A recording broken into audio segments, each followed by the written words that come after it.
Who was the real first president of a unified America? Most of us grew up learning it was George Washington. But what if I told you the story is a bit more complicated? What if the first person to hold the title of president did so years before Washington ever took the oath of office? To unravel this mystery, we have to travel back to the years right after the American Revolution. The war was over. The colonies were free, but the new nation was barely holding itself together under a shaky agreement called the Articles of Confederation. It was a weak system where the national government had very little power, and honestly, almost nothing worked right. But even this fragile government had a leader. Someone had to preside over Congress, guide discussions, and represent the nation. This position was called the President of the Continental Congress. The very first person elected to this role under the fully ratified Articles was a man named John Hanson, way back in 1781.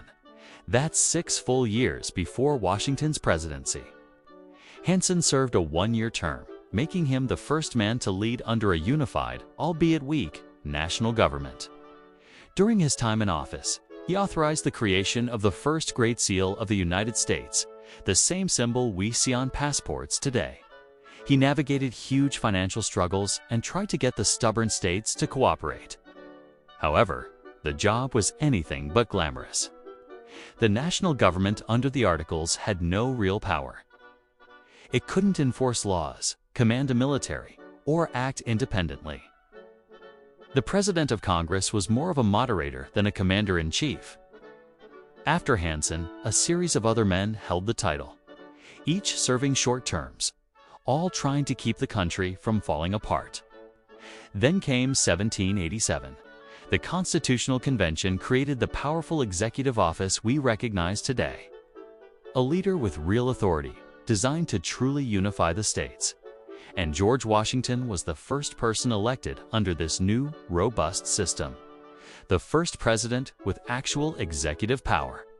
So, who was the real first president? It all depends on your definition. If you mean the first president under our current Constitution, it's George Washington, hands down. But if you mean the first man elected to lead the national government after independence, that title belongs to John Hanson.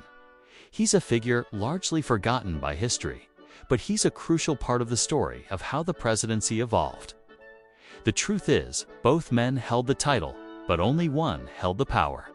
If you found this piece of history interesting, hit that subscribe button and give us a like for more.